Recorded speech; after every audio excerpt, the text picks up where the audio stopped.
ساری دنیا کی نظر اس بات پر جم گئی، ساری مکہ کے لوگ، طائف کے لوگ، گرد و نواح کے لوگ کہنے لگے بھائی اس کا کوئی والی نہیں ہے، اس کا کوئی وارث نہیں ہے۔ مکہ میں دیوانہ وار پھرتا رہا، کوئی اس کا پرسان حال نہیں تھا۔ طائف کی وادیوں میں پھرتا رہا، کوئی پرسان حال نہیں تھا۔ اس کے زخموں پر پٹی رکھنے والا کوئی غمخوار اور گسار نہیں ہے، اس کی غموں بھری داستانوں کو سننے والا کوئی نہیں ہے۔ عرش اعظم پہ بیٹھنے والا رب جس یہ فیصلے کر چکا تھا کہ ساری کائنات جب تمہیں میرے نبی گرائے گی، ساری کائنات کی نظروں سے تو گرے گا، میں تجھے اتنا اونچا اڑاؤں گا قیامت تک لوگ وہاں تک کوئی نہیں جا سکے گا۔ میرے نبی مکہ میں پہنچ گئے۔ مکہ میں جب پہنچے، ام ہانی نبی پاک علیہ السلام کی پھپھی کی بیٹی ان کے گھر میں آرام کر رہے تھے۔ رات کا وقت ہوا، میرے اللہ نے حضرت جبرائیل امی کو بھیجا، یا جبرائیل یا رب جلیلہ اذهب، جاؤ۔ اللہ کہاں جاؤں؟ فرمایا جاؤ مکہ میں امام الانبیاء رحمت للعالمین سرکار دو جہاں حضرت محمد مصطفیٰ آرام فرما رہے ہیں۔ آج فرماؤ کہ رات فرش پہ نہیں، آج کی رات عرش پہ آنا ہے۔ فرش پہ نہیں، آج کی رات عرش پہ گزرے گی۔ حضور پاک آرام فرما رہے ہیں۔ اللہ نے حضرت جبرائیل سے کہا دروازے سے نہیں، چھت سے جاؤ۔ چھت کھلی ہے، رسول پاک آرام فرما رہے تھے، میرے نبی بستر پہ لیٹے ہوئے، جبرائیل آئے۔ کون آیا بھائی؟ کون آیا بھائی؟ جبرائیل ہے، ساری نورانیت کا سردار ہے، سارے فرشتوں کا سردار ہے۔ جبرائیل کو میرے اللہ نے اصول بھی سکھائے کہ اس نبی کی بارگاہ میں کیسے حاضر ہونا ہے، اس نبی کے قدموں میں کیسے جانا ہے۔ حضور آرام فرما رہے، جبرائیل نے 600 پر ہیں، جبرائیل کے پر کو نکالا، میرے نبی کی پیروں کی تلیوں کے ساتھ مس کرنا شروع کر دیا۔ جگایا نہیں، ہلایا نہیں، آواز نہیں دی، اپنے نورانی پیروں کو، میرے نبی کے پروں کو نبی کے قدموں سے یوں تل رہا ہے، یوں مل رہا ہے۔ میرے نبی کی آنکھ کھلی ہے تو جبرائیل پیروں میں غلام بن کے کھڑا ہوا ہے۔ فرمایا اللہ نے بلایا ہے۔ میرے نبی کو اٹھایا گیا، لے جایا گیا زمزم کے قریب، وہاں پہ حتیم کعبہ میں کعبہ شریف کے جو آگے ایک دیوار لگی ہوئی ہے، اسے حتیم کعبہ کہتے ہیں۔ کیا کہتے ہیں بھیا؟ حتیم کعبہ کہتے ہیں۔ یہ بھی کعبہ شریف کا حصہ تھا، لیکن ان کے پاس کعبہ کی تفصیلات میں نہیں جاتا، کئی دفعہ 10 دفعہ تعمیر ہوئی ہے۔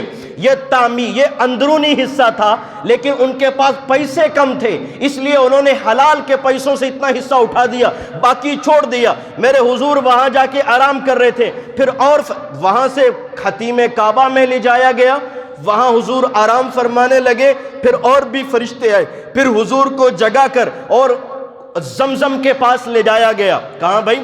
زمزم کے پاس۔ پھر حضور کو لٹایا گیا، لٹانے کے بعد جو ہے نا بھائی MBBS ڈاکٹر جبرائیل آیا، MBBS ڈاکٹر دیگر فرشتے آئے جنہوں نے میرے نبی کا آپریشن کیا۔ حضور کو لٹایا گیا، حضور کے سینہ مبارک کو کھولا گیا، حضور کے سینے کو کھولنے کے بعد دل کو نکالا، دل کو نکالنے کے بعد پھر دل کو کھولا گیا۔ یہاں وال کا مسئلہ نہیں تھا، یہاں پہ دل کو کھولنے کے بعد خون کا ایک لوتھڑا نکال دیا گیا، اس کے بعد زمزم سے دھویا گیا، زمزم سے دھونے کے بعد پھر اس کو بند کر کے اپنی جگہ فٹ کر دیا گیا، فٹ کرنے کے بعد سی دیا گیا، پھر میرے نبی کو جگایا گیا، جگانے کے بعد براق کھڑا ہوا ہے ساتھ میں۔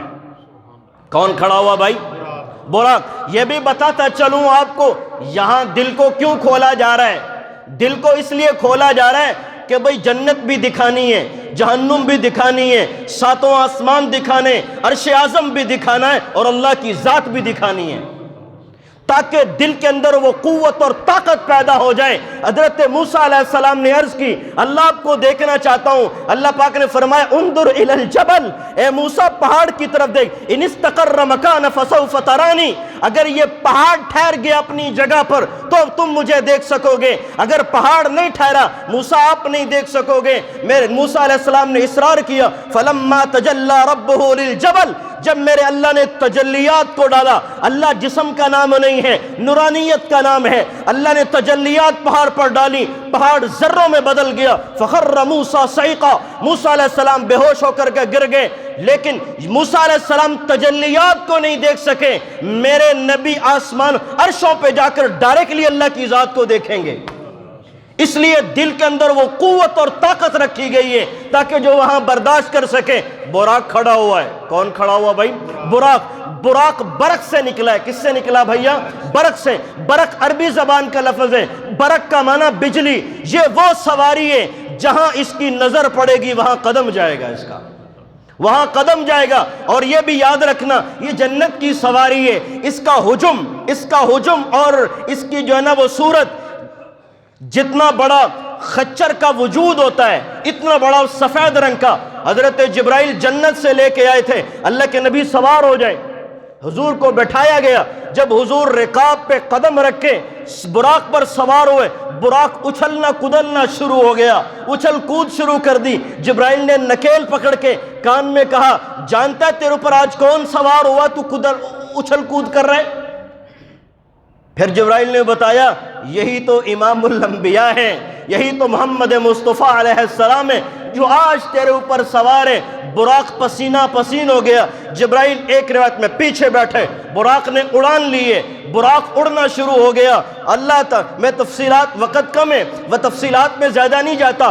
براق اڑان لیتے ہوئے نخلستان مدینہ سے گزرا، براق اڑان لیتے ہوئے وادی طور سینا سے گزرا، براق اڑان لیتے ہوئے فلسطین کی سرزمین سے گزرا، براق اڑان لیتے ہوئے سارے ان جگہوں سے گزرتا ہر جگہ پہ روکا گیا، وہاں نفل پڑھیں۔ مدین میں شعیب علیہ السلام کی جگہ بھی دکھائی گئی، نفل پڑھیں۔ موسیٰ علیہ السلام کو جہاں نبوت ملی وہاں بھی روک کے نفل پڑھیں۔ جہاں آپ نے ہجرت کر کے آنی مدینہ میں وہاں بھی نفل پڑھیں، اور جہاں عیسیٰ علیہ السلام مقام میں بیت اللحم فلسطین میں پیدا ہوئے وہاں بھی روک کے نفل پڑھے گئے۔ کرتے کراتے آپ کو فلسطین مسجد اقصی قبلہ اول کے اندر لے جایا گیا۔ جب حضور پاک براق سے نیچے اترے، جبرائیل نے ایک سوراخ کے اندر انگلی ڈالی اور براق کو اس سوراخ کے اندر باندھ دیا اور فرمایا چلیے مسجد میں تشریف لے جائیں۔ نبی پاک صلی اللہ تعالی علیہ وسلم مسجد میں تشریف لے گئے۔ مسجد میں جب داخل ہوئے، انبیاء کی روحیں جمع تھی، حضرت آدم سے لے کر جناب عیسیٰ علیہ السلام تک سارے انبیاء استقبال میں جمع تھے۔ میرے نبی نے مسجد میں جا کر کے نمبر 1 کام کیا، 2 رکعت نماز تحیت المسجد پڑھی۔ جب کبھی مسجد میں داخل ہوا جائے اور آپ کے پاس وقت ہو، جاتے ہی پہلے 2 رکعت نماز تحیت المسجد پڑھنی چاہیے۔ حضور نے پڑھی ہے، تب پھر جبرائیل نے اذان کہی ہے۔ کیا کہی ہے بھائی؟ اذان کہی ہے۔ کس نے؟ جبرائیل نے۔ اذان وہی والی تھی جو آج اس لاؤڈ سپیکر سے ہوتی ہے، کوئی اور نہیں تھی، یہی اذان تھی۔ اذان ہو گئی، اقامت، اذان ہو گئی۔ اذان کے بعد مصلی مسجد اقصی جو سلیمان علیہ السلام کی تعمیر کردہ خالی تھا، انبیاء کی روحیں جمع ہیں، رسول نہیں جانتے یہ کون ہے۔ اذان ہو گئی، اذان کے بعد نماز کا وقت ہو گیا، اقامت ہو گئی۔ اب دیکھ رہے تھے مصلی پہ کون آئے گا۔ حضرت جبرائیل نے میرے پیغمبر کی کلائی مبارک کو پکڑا اور پکڑ کے مصلی پہ کھڑا کر دیا اور فرمایا آپ کے ہوتے ہوئے مصلی پر کوئی اور نہیں آ سکتا۔ آج اللہ نے آپ کو لقب دینا ہے امام الانبیاء۔ اور ایک روایت میں علماء نے یہ بھی لکھا ہے، اللہ نے آسمان کے فرشتوں کو اتارا جہاں تمام انبیاء میرے نبی کی اقتداء میں نماز پڑھیں گے، جاؤ فرشتوں تم بھی اقتداء میں نماز پڑھنا، میں اس کو لقب امام الانبیاء کے ساتھ امام الملائکہ کا بھی دینے والا ہوں۔ نماز ہو گئی، حضور نے نماز پڑھائی۔ نماز پڑھا دینے کے بعد جبرائیل نے تعارف کروایا، آدم، یہ آدم ہے، یہ نوح ہے، یہ شیس ہے، یہ ابراہیم ہے۔ انبیاء سے ملاقات ہوئی، انبیاء نے ہر ایک نبی نے میرے نبی کی شان میں قصیدہ سنایا۔ وہ وقت نہیں ہے میں قصائد نبیوں کے سناؤں آپ کو۔ حضرت آدم نے قصیدہ کہا، یہ میرا بیٹا میری اولاد میں اتنا حسین انسان ہے، فَأَحْسَنُ مِنْكَ لَمْ تَرَقَتُّ عَيْنٍ وَأَجْمَلُ مِنْكَ لَمْ تَلِدِ النِّسَاءُ خُلِقْتَ مُبَرَّأً مِنْ كُلِّ عَيْبٍ كَأَنَّكَ قَدْ خُلِقْتَ كَمَا تَشَاءُ۔ حسان بن ثابت جو کہہ رہے ہیں حضرت آدم قصیدہ، ابراہیم نے دیکھا قصیدہ، موسیٰ علیہ السلام نے دیکھا قصیدہ پڑھا، میرے نبی کی شان کو بیان کیا، تعارف ہو گیا۔ انبیاء اپنی اپنی جگہ پر مکہ سے لے کر فلسطین تک۔ اس کے بعد اگلا سفر ہوا جسے معراج کا، وہ مکہ سے لے کر طائف، مکہ سے لے کر فلسطین کے سفر کو اسراء کہتے ہیں۔ یہاں سے جو سفر آسمانوں تک ہوگا اسے معراج کہتے ہیں۔ انبیاء کی روحوں کو اللہ نے واپس بلا لیا، حضرت رسول پاک کو پھر براق پر بٹھایا گیا، جبرائیل پیچھے آسمانوں کی طرف گئے، پہلے آسمان پر پہنچے، جبرائیل نے دستک دی، دروازے کھولو، فرشتے جو سیکیورٹی گارڈ آسمان کے سیکیورٹی گارڈوں نے کہا کون ہے؟ حضرت جبرائیل نے فرمایا انا جبرائیل، میں جبرائیل ہوں۔ فرمایا کون ہے؟ فرمایا محمد الرسول اللہ ساتھ ہے۔ آسمان کے دروازے کھل گئے، حضرت جبرائیل میرے پیغمبر کے ہاتھ کو پکڑ کے سامنے ایک بیٹھنے والی بزرگ ہستی کے پاس لے گئے اور فرمانے لگے یا رسول اللہ صلی اللہ تعالی علیہ وسلم، یہ آدم ہیں، یہ آپ کے ابا آدم ہیں، پوری انسانیت کے باپ آدم ہیں۔ رسول پاک نے مصافحہ کیا اور مصافحہ کرنے کے بعد حضرت آدم نے میرے پیغمبر کی رخ انور کو دیکھا اور انور کو دیکھنے کے بعد ایک جملہ کہا بڑا عجیب، مرحبا بنعم النبی صالح، مرحبا میں آدم تجھے خوش آمدید کہتا ہوں، میری اولادوں میں ایسے ایسے عظیم سپوت پیدا ہوئے ہیں۔ کہا پھر میرے نبی نے دیکھا آدم کے دائیں طرف، آدم کے بائیں طرف، آدم یوں دائیں طرف دیکھتے ہیں آدم کے چہرے پہ مسکراہٹ ہے، یوں بائیں طرف دیکھتے ہیں آدم کے چہرے پہ پریشانی کے آثار ہیں، آدم پریشان ہو جاتے ہیں۔ پھر جبرائیل سے پوچھا جبرائیل پر آدم کیوں پریشان ہے؟ فرمایا اللہ کے نبی دائیں طرف جتنے بھی روحیں ہیں، آدم کی دائیں طرف جتنے بھی لوگ ہیں، یہ آدم کی اولاد میں جنتی لوگ ہیں جن کو اصحاب الشمال کہا جاتا ہے۔ آدم جب ان کی روحوں، ان کی شکلوں کو دیکھتے ہیں آدم کو خوشی ہوتی ہے میری اولاد ہے، جب بائیں طرف دیکھتے ہیں آدم پریشان ہو جاتے ہیں یہ جہنمی لوگ ہیں میری اولاد ہے۔ آدم علیہ السلام پریشان، آدم سے ملاقات کے بعد دوسرے آسمانوں پر گئے، دوسرے آسمان پہ حضرت یحییٰ علیہ السلام سے ملاقات کی، دوسرے آسمان پہ حضرت عیسیٰ علیہ السلام سے ملاقات کی، پھر میرے نبی تیسرے آسمان پہ گئے، جب تیسرے آسمان پہ گئے حضرت یوسف علیہ السلام سے ملاقات کی، جو میرے پیغمبر نے حضرت یوسف کا حسن بتایا، وقت اجازت نہیں دیتا۔ نمبر 4 حضرت رسول پاک چوتھے آسمان پہ گئے، حضرت ادریس علیہ السلام سے ملاقات کی۔ نمبر 5 میرا پیغمبر 5ویں آسمان پہ گئے، حضرت ہارون علیہ السلام سے ملاقات کی۔ نمبر 6 آسمان پر گئے، حضرت موسیٰ علیہ السلام سے ملاقات کی۔ نمبر 7ویں آسمان پہ گئے، حضرت ابراہیم علیہ السلام سے ملاقات کی۔ بیت المعمور فرشتوں کا کعبہ ہے، فرشتوں کا قبلہ ہے، جہاں ایک وقت میں 70,000 فرشتے طواف کے لیے اندر جاتے ہیں۔ جو ایک فرشتہ ایک مرتبہ طواف کے لیے چلا گیا قیامت تک اس کی باری نہیں آئے گی۔ حضرت ابراہیم علیہ السلام یوں بیت المعمور کے ساتھ ٹیک لگا کر بیٹھے ہوئے، میرے نبی نے مصافحہ کیا، مصافحہ کرنے کے بعد تعارف کرنے کے بعد نبی علیہ السلام آگے چلے، جب 7 آسمان گزر گئے اس کے بعد ایک مقام آتا ہے، مقام کا نام سدرۃ المنتہا۔ مقام کا نام کیا ہے بھائی؟ سدرۃ المنتہا۔ کیا جگہ کا نام ہے؟ سدرۃ المنتہا۔ منتہا کا معنی انتہا کی جگہ، سدرہ کا معنی بیری، وہ ایک بیری کا درخت ہے، اتنا بڑا درخت ہے جہاں پہ نبی پاک علیہ السلام نے حضرت جبرائیل کو اصلی شکل میں دیکھا۔ جب ابراہیل نے 600 پر کھولے پوری کائنات 600 پروں کے نیچے آ چکی تھی۔ یہ سدرۃ المنتہا جتنے بھی زمین سے جتنے بھی اعمال جاتے ہیں وہاں جا کے رک جاتے ہیں، آسمان سے جتنے فیصلے ہوتے ہیں یہاں جا کے رک جاتے ہیں۔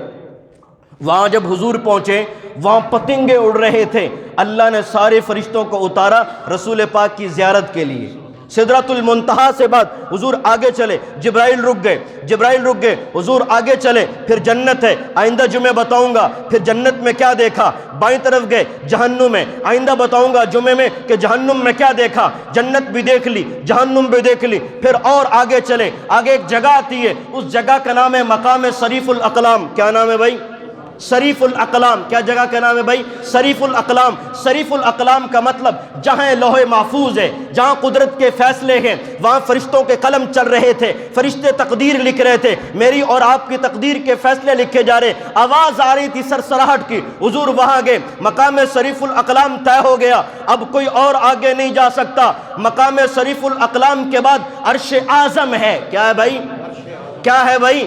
کیا ہے بھائی؟ عرش اعظم ہے۔ جب عرش اعظم پہ پہنچے جہاں موسیٰ علیہ السلام کو اللہ نے نبوت دی، موسیٰ علیہ السلام کو کوہ طور پہ نبوت دی، آواز آئی آسمان سے فخلعنا علیک، اے موسیٰ تو وادی طور سینا میں آ چکا ہے، جوتے اتار کے پھر اندر آنا، تجھے نبوت دیں گے۔ میرا پیغمبر آسمانوں پہ عرش اعظم گیا، جوتوں سمیت میرے نبی اندر گئے۔ جب عرش اعظم آیا اللہ نے مخمل بچھوایا، اللہ نے ایک مسند بھیجی، میرے نبی ان مخمل پہ ہوتے ہوئے اللہ کے دربار میں پہنچے۔ پھر اللہ کے نبی فرماتے رأیت نور العظم، میں نے ایک نور اعظم کو دیکھا، میں نے اپنے اللہ کی ذات کو دیکھا۔ اللہ کے نبی صلی اللہ علیہ وسلم میں رب کو دیکھ کے سجدے میں گر گئے، پھر میں سجدے میں اللہ کی تعریفات کی، حمد و ثنا کی۔ پھر میرے اللہ نے فرمایا سر سجدے سے اٹھاؤ۔ سجدے سے اٹھانے کے بعد فرمایا اللہ کے اے محمد مصطفیٰ آپ کو بلایا، ہم نے بلایا، 3 تحفے دیتے گئے۔ پہلے ملاقات میں تحفے دیتے، نمبر 1 5 نمازیں لے کر جاؤ، نمبر 2 آپ کو سورہ بقرہ کا آخری رکوع دیتے ہیں، نمبر 3 آپ کو تیسرا تحفہ یہ دیا جاتا ہے آپ کی امت کے جتنے بھی گنہگار ہوں گے جنہوں نے کبھی شرک نہ کیا ہوگا، ہم ان کو کسی نہ کسی موڑ پہ آ کے معاف کر دیں گے۔